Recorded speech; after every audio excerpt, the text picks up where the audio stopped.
Everybody, it's Tuesday 23rd of July. Excuse my scruffiness, but Randy and I have been trapped on board for 2 or 3 days due to bad weather. Good news about that is it has meant I've been able to knuckle down and get this video out. I'll get back to issues raised in the introduction in a moment, but as this is the first video in the transformation of our channel from a boat building to a boat sailing channel, I wanted to take this moment to make a very special thank you to the people who made it all possible and who we now treasure as life-saving friends. To Tommy and Sarah, who took us on in the first place, and fully sympathetic to our complete lack of experience and funds. And not least to our fantastic project manager and Nielsen's shipwright extraordinaire, Dominic Mills. Dominic took us under his wing and so caringly masterminded the rescue of Josefine. Randy and I dread to think what would have happened without Dominic. So to all of you, a huge thank you, and we'll be back.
To get to sea, we needed to get Josephine to Sharp Ness docks, 18 miles to the south. The River Severn is only navigable by large boats as far as Sharp Ness. So in 1827, a ship canal was built to connect Gloucester with Sharp Ness. Today, it is a popular venue for leisure boats, and the 4-hour trip to Sharp Ness, a perfect way for me and Randy to start our new life cruising with Josephine.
passage from Sharp Ness to Avonmouth could not be a bigger contrast to the leisurely canal. Having the second biggest tidal range in the world, regularly over 15 metres, this was the worst possible place to test Josefine after her long layup and major reconstruction. We were booked to lock through Sharp Ness on the 20th of May. That gave us the weekend at Purton, a mile away, to make some last-minute preparations. Purton is probably best known for what is known as Purton Ship's Graveyard. Historic barges deliberately beached in the 1950s to help fortify the river embankment.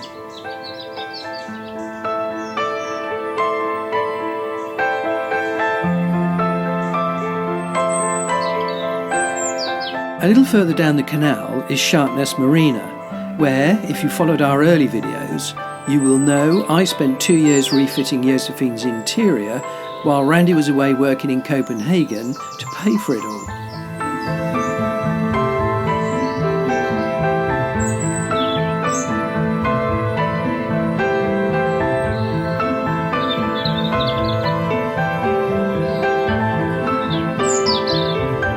Whenever I needed a break from work, I would often walk down to the headland to clear my mind, and it gave me an excellent opportunity to get to know the river.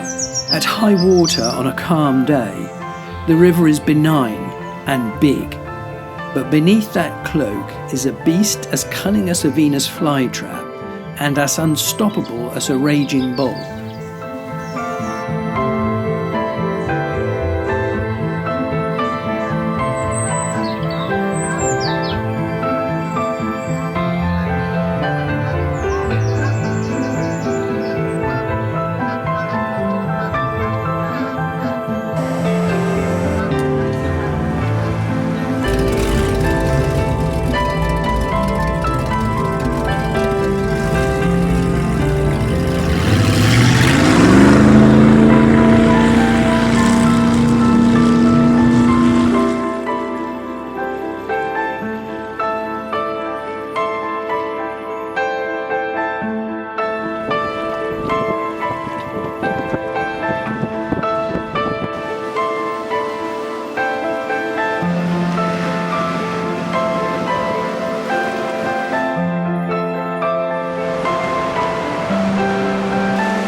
This is some footage that I took of the ebb tide at Sharp Ness using a drone. You can clearly see that the strongest flow is not simply down the middle of the river. The flow cuts a navigable channel that meanders from one side of the river to the other. These photos show you the difference between high water and low. On the left of this photograph, you can see Sharp Ness Lock piers, these guide boats to and from the lock. Here you see the same area of the river at low water. You would have to walk this section. You clearly couldn't boat. The whole stretch of the river from Sharp Ness to the crossings has been carefully marked and is managed by the Gloucester Harbour trustees using a series of leading marks, cardinals and channel markers. Looking at this picture, you might imagine heading straight out into the middle of the river. But as the navigable channel actually hugs the east bank of the river, the actual course is to turn hard a port to pick up the leading marks at Berkeley Power Station. It's a simple matter of lining them up. And so the navigation continues. The approach and passage under the Severn Bridge deserves special mention. It is my personal nightmare. An engine failure here, and you are guaranteed to be wrecked on the rocks marked by the Chicken and Hen port channel marker. These areas are all rock, just below the surface at high water. First is the counterintuitive navigation course tight into the rocky banks of the river in this obscure corner. Rounding the marker will keep you off the rocks. But in case you thought that was easy enough, there is a very strong tidal current trying to carry you onto the rocks. So where do you think all the fire alarms in Josefine triggered? Right here on the approach to this nightmare.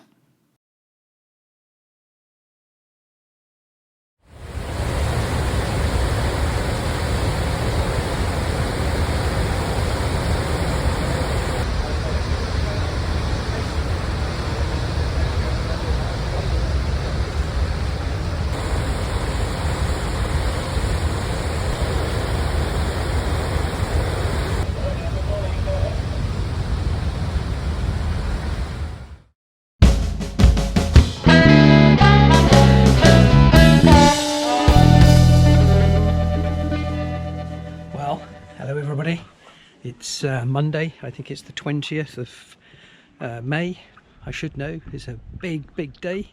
We have just arrived at the end of Josefine's first passage of her new great era. We're in Portishead Marina, which is where it all began 10 years ago when I brought Josephine up with skipper John Hart from Plymouth, and this is the first place I ever visited in Josephine in her pre-restoration state, and we actually moored over there where that barge is. It's a beautiful day. A lovely coffee we had this morning over there with Tommy and Sarah from Nielsen's. Tommy came with us to help man the ship and show us the ropes literally, and of course he knows the passage down to here like at the back of his hand. He's been doing it for 45 years and it was brilliant. So it was fantastic to have his input and his experience, and it was a great confidence booster. We were very apprehensive. 10 years not using the engine, gearbox, and also the hydraulic steering. And the thing about the passage from Sharp Ness down to here is it's one way only. Once you lock out, that's it. There's no turning around and going back because of the tidal stream and the tidal gate getting in and out of Sharp Ness. There is just simply no way back.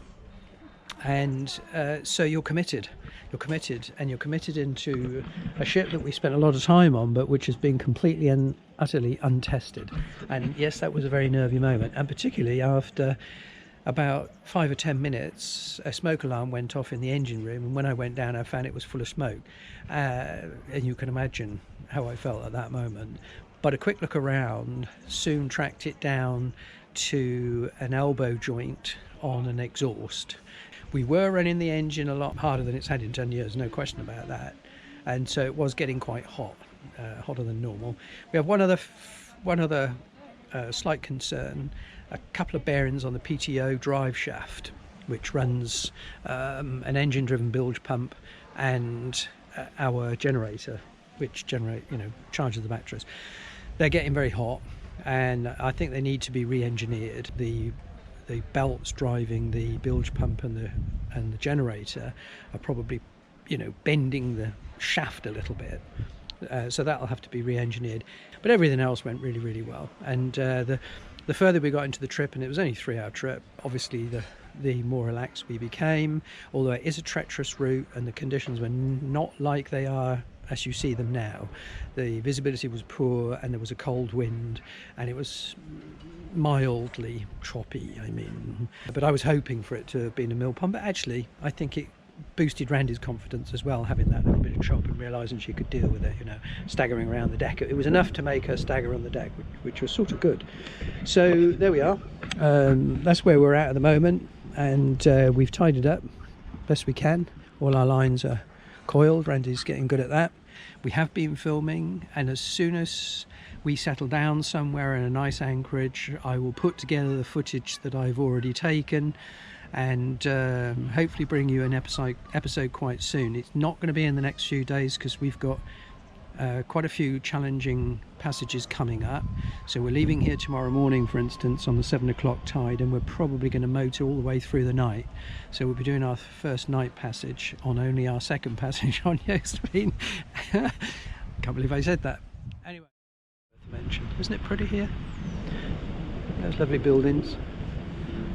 Lovely Randy. The designer sunglasses on. Oh yeah, That's posh now. Now that the days of working on the boat, getting up at 5 o'clock in the morning in our dirty working clothes, and the captain is still in his dirty work clothes. yeah, that's true. So, it's a lovely day. We've got wind with tide today, so it's nice and smooth. We've got an ebbing tide, so it's going west, falling. We've been, I think, 2 hours now, and we're going through the water at about 5.5 knots, but across the ground at 9.5. So we've got what's that? Four knot tide, 4 plus actually, 4.5 knots sometimes. So at the moment it's 4. The island over there is Flatholme, that's in the middle of the channel, and that over there is Steepholme, and that's the English coast over there. It's a glorious day, as you can see. It's very, very smooth at the moment. When we started off, by the way, it was pretty choppy. We left Portishead at 6:30 this morning, and it was quite a chop on. There was wind against tide and a little bit of a fresh wind, and so for about an hour we were roly-poly, but it's all settled down nicely. We both feel fine, we're in good spirits. As I say, this is only our second day ever of sailing the new Josefine. There were times when we were struggling to get Josefine done, running out of money and looking at all that daunting wood rot and everything that we had to replace. There were many times when I wondered whether this would ever happen. Choking up now. Better. Sorry about that. Glorious day, and we're in a lovely part of the Bristol Channel. Let me show you. We're getting a little bit closer now to Flatholme. You can see how strong the tidal current is here.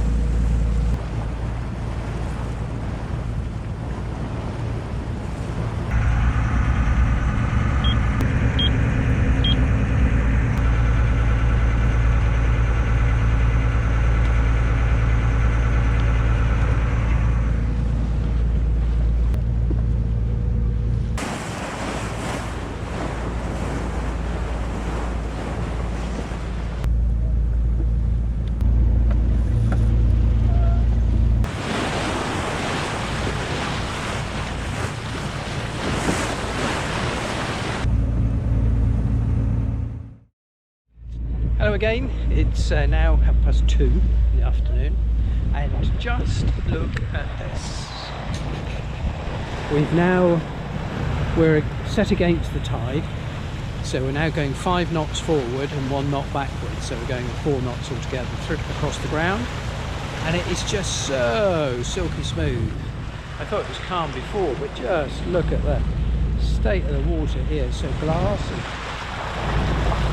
Beautiful. I mean, Randy's just seen some dolphins. I mean, did Josephine lay this on for us as a sort of thank you for restoring her? I don't know. It's the sea gods. They'll probably make us pay for it, mind you, later on, because I think it's bad weather coming. But absolutely glorious. I mean, look at that. That's Worm's Head, by the way, over there. You've got that beautiful cumulonimbus above Worm's Head, shining on the water there, reflecting on the water. And it is just wonderful. Absolutely beautiful.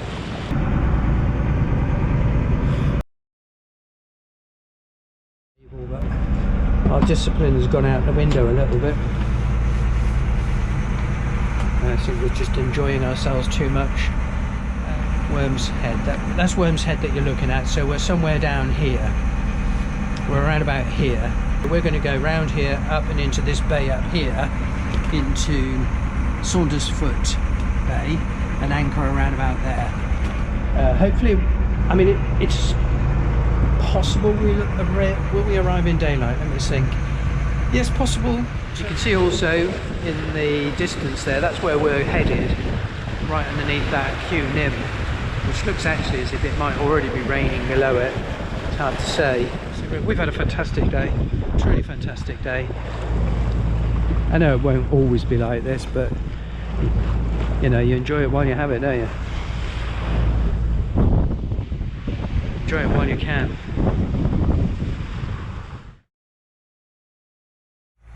4 or 5 miles to go. Randy is just enjoying the fabulous weather, isn't it? Beautiful evening. It's been like this all flipping day, really. The sun is setting. Everything today is a first. So this is going to be our first anchorage. I don't think we could have picked much of a better place, to be honest with you. We've got very good weather and the anchorage looks lovely. So, and it's perfect for the coming strong winds tomorrow. Tonight, tomorrow and Friday. Absolutely beautiful. Wish for better than this.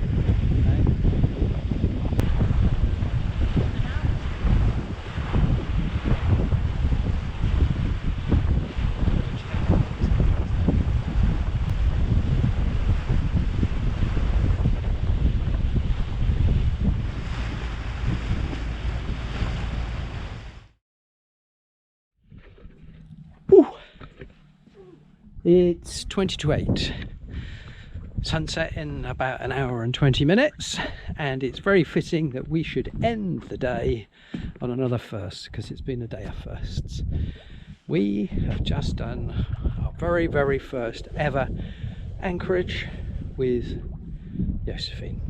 Hopefully the first of many, and we are in the beautiful Saundersfoot Bay. That is, I think it's called Monkstone Point and Monkstone Rocks, which we want to stay off. And then the bay wraps around. You've got Saundersfoot, the town or village. There's some small boat moorings there. We're at low tide springs. It's around about 3 meters here, so just enough for us to anchor in. And we're exhausted, aren't we, Randy? Never mind all that. Where's the champagne? You had promised champagne on the first night out. Oh, I tell you what, we can.